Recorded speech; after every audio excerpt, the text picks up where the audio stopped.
એક્ઝામમાં મને કહો, જેને આન્સર ખબર હોય રેસ પર ક્લિક કરશે. એક્ઝામમાં બેલ સાઉન્ડ પડે એના પછી આપણી પાસે કેટલો ટાઈમ હોય? બોલો આન્સર.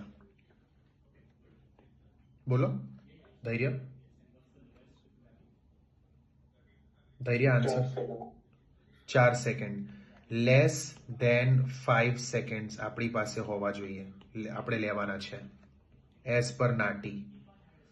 બેલ સાઉન્ડ પછી તમારે લેસ ધેન 5 સેકન્ડ લેવાના છે. લેસ ધેન 5 એટલે એમાં 5 ના ગણાય. 4 is the maximum you can take. 4 સેકન્ડથી વધુ તમે ના લઈ શકો આન્સર સ્ટાર્ટ કરવા માટે, નહીતર દરેક સેગમેન્ટમાં તમારા માર્ક્સ કપાશે. આ રૂલ છે નાટીનો. એટલે આપણે ક્લાસમાં સેમ રૂલ ફોલો કરીશું. હું તમારું નામ લઉં, તમારે વિધિન 3 સેકન્ડમાં અનમ્યુટ કરીને બોલવાનું ચાલુ કરવાનું, સો દેટ આપણે એક્ઝામ સ્ટેન્ડર્ડથી મેચ કરીને આપણે પ્રેક્ટિસ કરીએ. Okay everyone.